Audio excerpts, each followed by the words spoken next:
The dirt road to Silver Hollow deteriorated with each mile. Twice, Ryan had to swerve to avoid fallen branches, and once the SUV's wheels spun perilously close to a steep embankment before finding traction again.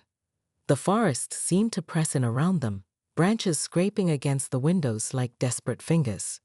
Anyone else noticing how weird the trees look? Lewis asked, his filmmaker's eye-catching details the others might miss. He pointed to the gnarled trunks visible in the headlights. Those markings aren't natural. Maya squinted through the Rain Street window. Lewis was right. Many of the trees bore strange symbols carved deep into their bark. Some resembled crude stick figures, others complex geometric patterns that made her eyes hurt if she looked too long. Probably just trail markers, Ryan said, but his voice lacked conviction. Locals finding their way around. Paige leaned forward between the front seats. No hiking trail uses marks like that. Those are old, really old. They look like... She hesitated. Like what? Ellie asked, clutching her jacket tighter around herself. Like warding symbols. I saw similar carvings during my archaeological field study in Eastern Europe. Villages used to mark their boundaries with signs meant to keep evil out or in. Great, Ryan muttered. Ghost stories are exactly what we need right now.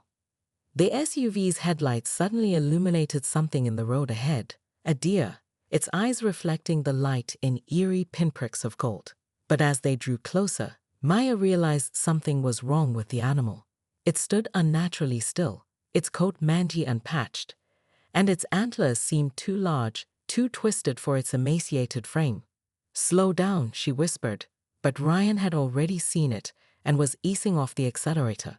The deer didn't move as they approached, didn't startle or bound away as any normal wild animal would. Instead, it lowered its head, antlers pointing toward their vehicle like a challenge, and let out a sound none of them had ever heard a deer make, a low guttural growl that was almost human. What the hell? Ryan breathed, stopping the SUV completely. For a long, tense moment, they stared at the creature, and it stared back with eyes that seemed too aware, too calculating. Then, with deliberate slowness, it turned and walked, not bounded, but walked on its spindly legs, into the forest, occasionally looking back as if ensuring they were still following the road. Did you get that on camera? Maya asked Luis, her voice shaking. He nodded, his face pale in the dim light of the dashboard. But I don't think you'll want to see the playback. Why not? Because, he said slowly, when I zoomed in on its face, I swear it had human teeth. The silence that followed was broken only by the rhythmic swish of the windshield wipers and the distant rumble of thunder. No one suggested turning back anymore. The washed-out road behind them had closed that option. Their only choice was forward, toward whatever waited in Silver Hollow. As they rounded the final bend, the trees suddenly cleared, revealing a valley nestled between steep mountain walls. Far below, the lights of a small town glimmered like fallen stars, a deceptively welcoming sight in the stormy darkness. Civilization, Ellie sighed with relief. Thank God. But Maya noticed something odd about the valley's geography. The mountains rose around the town in an almost perfect circle, like walls or a cage. Guys, she said slowly, doesn't it seem strange that there's only one road in? Before anyone could answer, their headlights caught movement on the hillside above. Multiple figures watching from the ridge, too far away to make out clearly but unmistakably tracking their approach. As Ryan steered them down toward the town, one of the figures raised something to its lips.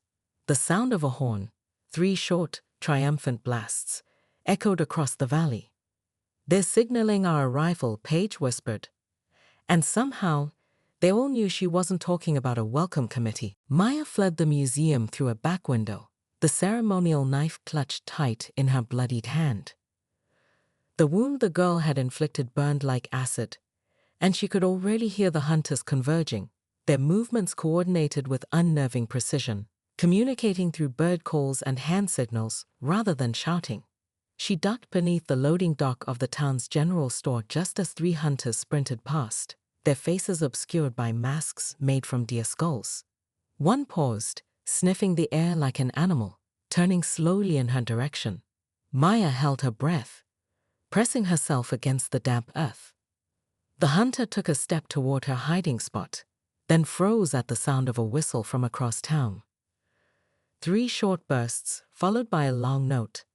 Whatever the signal meant, it took priority. All 3 hunters immediately changed direction, moving with purpose toward the eastern edge of Silver Hollow. The moment they disappeared from view, Maya scrambled from her hiding place and made for the processing facility she glimpsed on her way into town, a nondescript building with heavy security and small, high windows. If they were holding any of her friends, that's where they would be.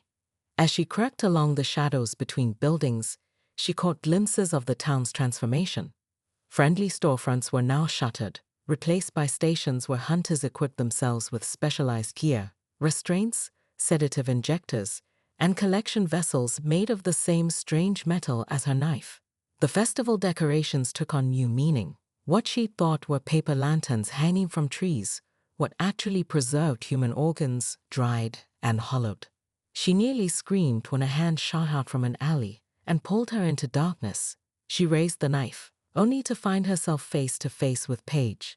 "Thank God," Paige whispered, her face streaked with dirt and blood. "I thought they got you too." "How did you escape?" Maya asked. "The geologist was showing me their special specimens," Paige said, her voice shaking. "They weren't minerals. They were human bones with the marrow extracted. When I realized what I was looking at, I hit him with a rock hammer and ran." She gripped Maya's arm. "They're not just killing people, Maya. They're harvesting them. Systematically." "I know. Where are the others?" "I saw them taking Ryan to that big building with the metal roof. He wasn't moving." Paige hesitated, and I found Louisa's camera. She pulled it from her jacket pocket, hands trembling as she showed Maya the viewfinder. The last footage showed Louise backing away from townspeople surrounding him in a circle, their faces transforming, jaws unhinging, eyes dilating to black pools, skin rippling as if something beneath was trying to emerge. The video ended with a rush of movement and Louise's scream. "We need to get to Ryan and Eddie," Maya said, pocketing the camera, "then find transportation." They made their way toward the processing facility, using the ceremonial knife to disable a security camera outside the loading bay. Through a small window, they saw rows of metal tables, 3 occupied by still forms covered in sheets. A group of white-coated townspeople worked at a counter, their backs to the door as they prepared syringes filled with amber liquid. Paige pointed to a key card reader by the door. "We need access." As if in answer, an alarm blared from the town square, rhythmic and insistent. The technicians inside immediately dropped what they were doing and filed out a different exit, responding to the emergency. "What's happening?" Paige whispered. Maya peered around the corner and felt her blood freeze. In the square, townspeople were gathering around the festival pole, where Ellie was being tied with the red ribbons, her body limp but eyes open and aware. Morgan stood on a platform beside her, raising a ceremonial horn to his lips. "They're starting the ritual," Maya said. "We're out of time." Maya woke before dawn, her sleep shattered by vivid nightmares. In the gray light filtering through the curtains, she studied their room at the Creekside Inn more carefully. The vintage furnishings that had seemed charming last night now appeared staged, as if someone had assembled their idea of an old-fashioned inn from pictures without understanding the purpose of each item. The rotary phone had no dial tone. The antique radio played only a single station broadcasting what sounded like the same church sermon on loop. When she tried the door, she found it unlocked, contrary to the click she distinctly remembered hearing after Morgan showed them in. Had it been unlocked all night? The thought sent a chill down her spine. The hallway was silent as she made her way downstairs, drawn by the smell of coffee. In the dining room, she found an elaborate breakfast spread but no other guests. Strange for an inn that Morgan had claimed was fully booked. "Early riser, aren't you?" Morgan's voice startled her. He stood in the doorway to the kitchen, wiping his hands on a stained apron. "Most visitors sleep in. Something about the mountain air." "The others not up yet?" she asked, trying to sound casual. "Oh, your friends have been awake for hours," he said, smiling. The young men went with my son to collect firewood for tonight's bonfire. The blonde girl, Ellie, right? She's helping my wife with the festival costumes. And your other friend, the science girl, she was quite excited when our town geologist offered to show her our mineral collection. Maya's mouth went dry. None of them would have left without telling her. That's thoughtful of them. We find it best to keep visitors busy, Morgan said, his pale eyes never blinking. Idle hands and all that. You should join the preparations too. Festival only happens once every 50 years. Special occasion. Through the window, Maya saw townspeople erecting what appeared to be a maypole in the square. But the ribbons they wound around it were an unsettling deep red, and the pole itself seemed to be carved with the same symbols she'd seen on the trees. What exactly are you celebrating? She asked. Morgan's smile widened. Renewal. Continuity. The cycle of life and consumption. He stepped closer. Speaking of which, you really should eat. Keep your strength up. The way he emphasized the last words made her skin crawl. She glanced at the elaborate spread and noticed something odd about the bacon. The strips were too thick, the marbling unusual. Not hungry, she said, backing toward the entrance. Think I'll explore the town a bit. Of course, Morgan nodded. Just stay within the boundaries. The woods aren't safe for outsiders. Too easy to get lost. Outside, Silver Hollow was transformed by daylight. Dozens of residents bustled about, hanging decorations and preparing food for the evening celebration. Everyone smiled at Maya, but their eyes held the same hungry gleam as Morgan's. An elderly woman approached, offering a cup of cider. Special recipe, she insisted. Gives you such vivid dreams. When Maya politely declined, the woman's smile faltered. You really should drink something local before tonight. Helps with the transition. Transition to what? Maya asked. The woman's expression shifted subtly. To being part of Silver Hollow, of course. She leaned closer, her breath smelling of copper and decay. One way or another, you'll contribute to our community. As Maya continued through town, she noticed other disturbing details. The butcher shop with no identifying labels on its abundant meat.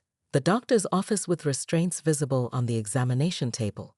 The unusual number of photographs displayed in shop windows showing the same townspeople at different festivals, decades apart, without aging a day.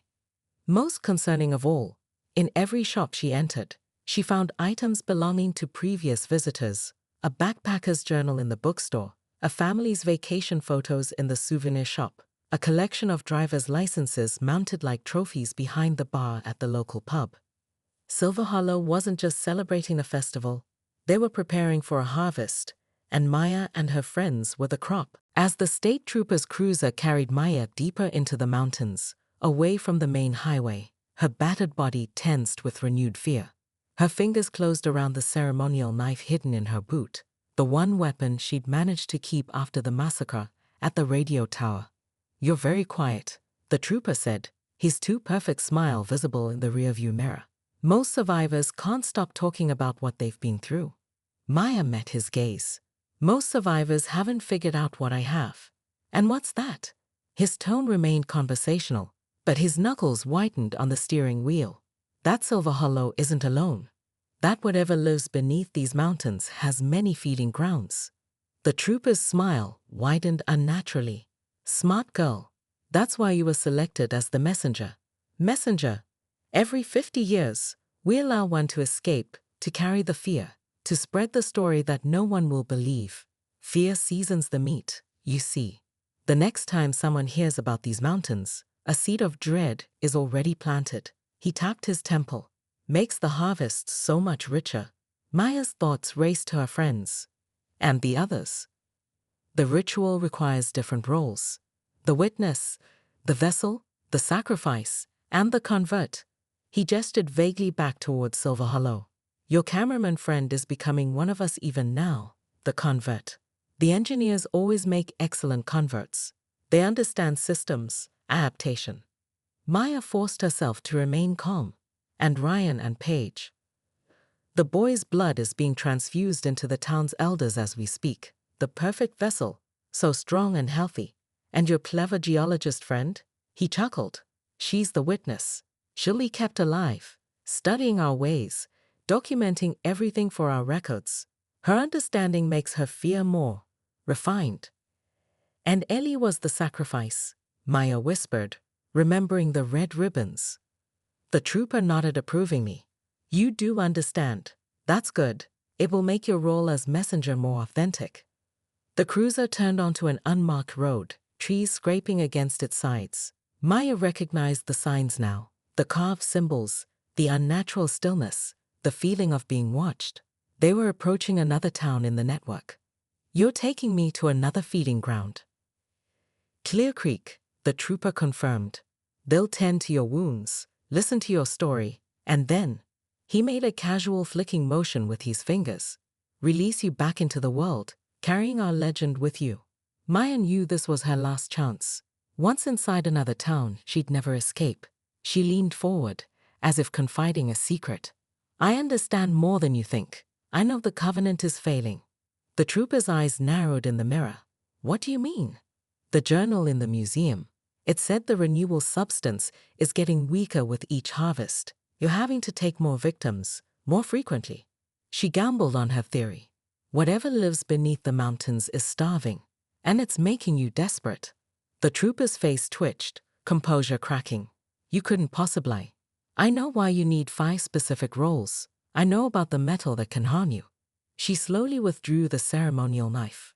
And I know you're not allowed to harm a messenger once they've been chosen. The trooper's eyes flashed with inhuman anger.